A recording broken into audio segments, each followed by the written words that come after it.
그 제가 정치를 시작한 게 이제 1999년에 새천년 민주당 창당 준비위원으로 합류하면서 이른바 젊은 피로 수혈이 됐습니다. 말씀드리자면 저를 영입하신 분은 김대중 당시 현 대통령이셨고요. 그러니까 저희가 이 직접적으로 경험해본 대통령들, 노무현 대통령은 그 소위 386 세대를 자기 동지로 삼아서 소위 안희정, 이광재 두 분이 이제 오른팔 왼팔 노릇을 했었죠. 그러다 보니까 저도 인연이 돼서 그 가족과 아주 긴밀한 교분을 맺을 수 있었고요. 문재인 대통령 때는 제가 공보단장부터 해서 선거대책위원장을 맡았고, 그러니까 무슨 말씀이냐면 직접적으로 대통령의 가족들을 직접 경험할 수 있었기 때문에 제가 좀 말씀을 좀 드릴 수 있을 것 같습니다. 오늘 발표한 한국갤럽 여론조사에서 윤석열 대통령의 국정 지지율이 20%를 기록하면서 취임 후 최저치가 기록이 됐습니다. 부정평가가 70%에 달한다 이렇게 나왔는데요. 부정평가의 이유 중에 1위는 김건희 여사 문제가 1위고요. 2위가 경제, 민생, 물가에 대한 잘 못하고 있다.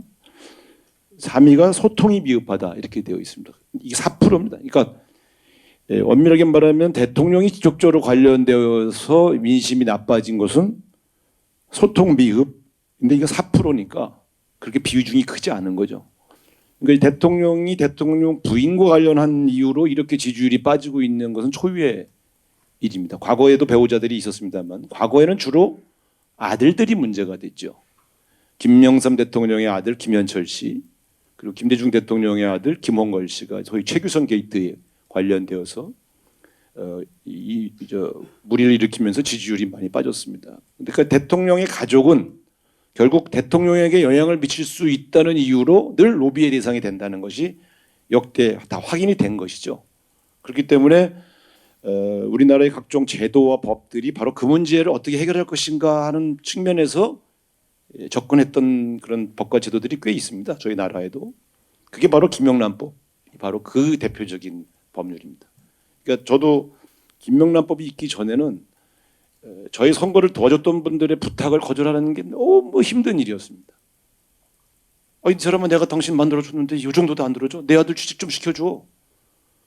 이 병원에 암 수술하는데 좀 순서를 바꿔줘.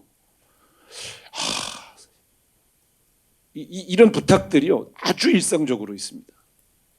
심지어 이제 저희 처가 배우자 얘기를 하라고 하니까요. 제가 처음 공천권을 행사한 지방선거 때 기초의원에 나오고자 한 사람이 우리 집사람에게 현금을 주고 갔습니다. 500만 원. 그래서 우리 처가 전화가 와서 큰일 났다. 누가 돈을 던져놓고 갔다. 그래서 제 비서를 보내서 그 돈을 회수해서 그 후보자에게 전달했어요. 불이익은 주지 않겠다. 근데 우리는 이런 거 안 먹는다. 그랬더니 그분의 참모들이 모여서 회의를 했는데 이 병신아 500만 원을 주니까 안 받지 5천만 원 줬어야 되는데 자 우리 처에게 돈을 줬단 말이죠. 그럼 그 우리 처에게 돈을 준 이유는 그 처를 통해서 저에게 영향력을 행사하려고 한 거 아니겠습니까? 우리 처가 자연인입니까? 이런 문제는 저는 늘 있는 일이다. 공인의 권력과 가깝고 어떤 결정권이 있는 사람에게 줄을 서거나 부탁을 하려고 하는 그 유혹은 일상적으로 존재하기 때문에 이것을 어떻게 막을 거냐에 대한 문제가 있습니다. 자, 우리 왜 그 역대 수없이 많은 배우자가 있었는데 왜 이렇게 김건희 여사 문제가 가장 큰 이슈가 됐느냐? 제가 보면요, 유형별로 이분이 다 문제를 일으켰어요. 이렇게 여러 유형별로 문제를 일으킨 배우자는 처음입니다. 첫 번째가요, 명품백을 수수했습니다. 물론 이거는 최재형 목사라는 분이 어떤 의도를 가지고 접근했고 녹취까지 하고 녹화를 했기 때문에 이거는 이제 어떤 함정에 걸렸다 이렇게 볼 수 있죠. 그런데 아까 말씀드렸습니다. 이런 일은 늘 있는 일입니다. 공직자의 아내들은 그럴 때 돌려줘야 됩니다. 그걸 받았다는 행위에 저는 이해가 안 갑니다. 우리 처는 500만 원을 5천만 원이 아니어서 돌려준 게 아닙니다. 이걸 받으면 안 된다 공직자 아내는 라고 판단했기 때문에 돌려준 겁니다. 아직까지도 이 백을 돌려주지 않고 있습니다. 사과도 하지 않고 있습니다. 이런 모습은 처음 봅니다. 문제가 되면 백을 돌려줘야 되는 거 아닙니까? 그런데 사과도 하지 않고 백도 안 돌려주고 있는 것. 저는 이런 모습을 과연 억울하다고 할 수 있을까요? 근데 이분이 공직자가 아니기 때문에 김명란법 위반 문제는 무혐의 처리를 했습니다. 그러면 우리 1,500만 원을 받아도 되는 겁니까? 저는 그때 혼란이 왔습니다. 아니 그러면 우리 마누라한테 돈 받으라고 그럴 걸. 공직자가 아니기 때문에 무혐의 처리 날 텐데 있을 수가 없는 일이죠. 그런데 이것과 또 괴리되는 이 행동을 했습니다. 두 번째, 마포대교에 시찰을 갔습니다. 현직 경찰관들이 옆에서 보고하고 업무를 지시하는 모습의 사진이 공개됐습니다. 선출되지 않은 분이 이렇게 공적 활동을 해도 되는 거냐? 공직자가 아니기 때문에 처벌할 수 없다고 해놨는데 그러면 선출되지 않은 분이 공직자가 아닌데 왜 이런 시찰을 하고 있는가? 모순된 거죠. 두 개의 행위가. 그래서 결국 선출되지 않은 권력자, 권력에 가까운 공인이 어느 정도의 공적 활동을 해야 되는가에 대해서 사실은 사회적 합의가 좀 필요하다. 이거를 이분의 활동에서 우리가 확인한 거죠. 세 번째, 최근에 문제가 되고 있는 명태균 씨와 김영선 전 의원의 문제, 공천 개입 논란인데 어디까지가 사실인지는 확인되지 않고 있습니다만 분명한 거는 여기서 확인되는 건 명태균 씨라고 하는 선거 기획 전문가가 김건희 여사와 아주 긴밀하게 서로 중요한 내용들을 주고받았고 그 영향을 받고 조력을 받았다는 것은 확인된 것입니다. 그 대가성으로 어떤 일이 일어났는 건 아직 확인되지 않았습니다만 적어도 경선 과정과 본선 과정에 이르기까지 또 대통령이 된 이후에도 이 명태균 씨와 끊임없이 메시지를 주고받으면서 여러 가지 현안들을 논의했고 그 조력을 주었다는 것은 부인하지 않고 있습니다. 대통령실에서도. 그럼 이건 뭔가? 이건 적절한 행위인가? 그리고 과연 이렇게 접근하는 명태균 씨가 어떤 대가성을 원하지 않고 자기 돈 써서 여론조사하고 그리고 윤석열 대통령이 당선된 것 때문에 기뻐서 자기 자리로 돌아간 건가? 저는 그렇게 보지 않습니다. 대가성 없는 조력이라는 것이 이런 선거 전문가들에게 과연 가당키는 한 일인가? 증거가 아직 안 나왔을 뿐이죠. 수사를 하지 않으니까. 그러나 저같이 정치 선거를 이렇게 한 20번 치러본 사람은 이거는 빼박이다. 어떤 대가를 지불했는지는 알 수 없지만 대가 없이 어떻게 이렇게 신세를 지고 또 신세를 진 사람에 대해서 김건희 여사와 윤석열 대통령이 어떤 보답을 줬는지 밝혀져야 될 문제다 이렇게 생각합니다. 이것도 굉장히 중요한 권력의 쟁취 과정에서 생길 수 있는 굉장히 중요한 도덕적인 결점이 될 수 있는 문제고요. 저는 더 놀라운 건 한동훈 대표가 집권당 대표인데 대통령실에 8명에 달하는 비서관 행정관이 김건희 여사 라인이기 때문에 이거를 쇄신해야 된다고 주장하는 것을 보면서 저는 되게 충격을 받았습니다. 집권당 대표의 입에서 김건희 여사의 비선 논란이 제기됐다. 이 비선 논란은 잘 아시는 것처럼 박근혜 대통령의 탄핵에 사유가 된 거죠. 제가 그때 야당 원내대표로 그 탄핵을 진두지휘했습니다만, 자, 이 네 가지를 놓고 볼 때 적어도 저는 이 네 가지는 확인된 일이다. 뭐 아까 말씀드린 줄리나 이런 거는 확인된 일이 아닙니다만 이 네 가지는 확인된 사실들이죠. 여기서 보여지는 것은 과연 대통령 배우자의 법적 지위는 무엇인가? 대통령 배우자의 공적 활동은 어디까지 허용돼야 되는가? 대통령 배우자가 대통령실에 공적 라인에 비선을 둘 수 있는 건가? 이건 어떻게 해결해야 되는가?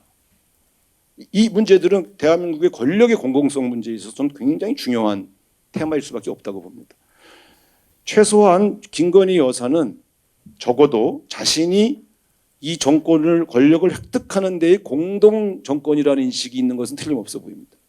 상당한 기여를 했고 그래서 이 정권이 성공하게 하기 위해 나도 일정한 활동을 해야 된다고 하는 인식을 선의로라도 갖고 있을 가능성이 매우 크다는 것이죠. 그러니까 이 인식을 바꿔주기는 좀 어렵지 않겠습니까? 거기다가 한동훈 대표의 요구사항을 윤석열 대통령이 공식적으로 거부했단 말이죠. 그렇게 되면 결국 이 문제는 어떻게 해결할 것인가?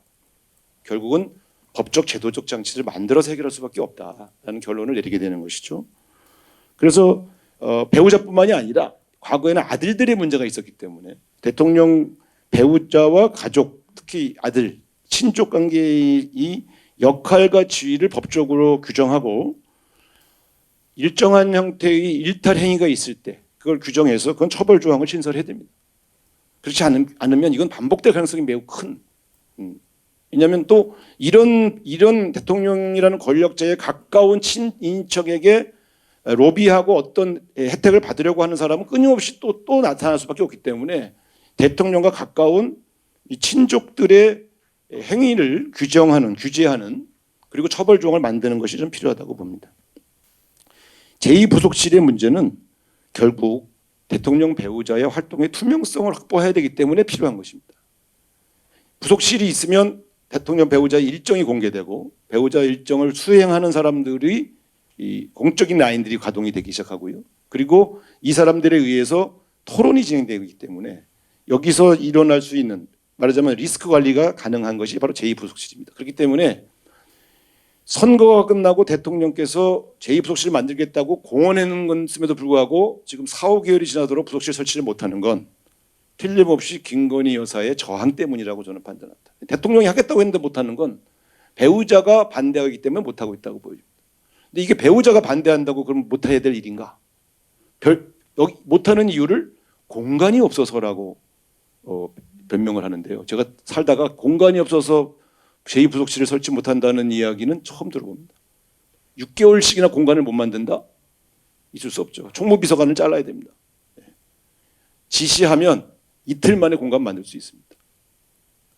제가 대통령실을 얼마나 잘합니까? 많이 들어가 봤는데. 그렇기 때문에 저는 이 공적인 민주적 통제와 공적인 이 어떤 그런 시스템을 거부하고 있는 대통령 친인척의 문제를 대통령도 거부했기 때문에 대통령에게 맡겨서 해결하기는 좀 어려워진 것으로 저는 보고 지금이라도 여야가 합의해서 이 문제에 대해서 단순히 윤석열 대통령의 배우자를 겨냥한 법이 아니라 앞으로 대한민국의 대통령의 배우자 및 그 친족들의 일탈 행위를 규제할 수 있는 법적 제도적 장치를 만들어야 된다 봅니다.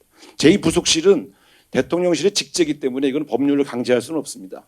그렇기 때문에 이거는 대통령의 권한이기 때문에 대통령이 빨리 결단해서 해야 될 일인데 그러나 이 일탈 행위를 막으려고 하는 법적 제도적 장치 이것은 전 반드시 필요하다 이렇게 말씀드리겠습니다. 이상으로 마치겠습니다.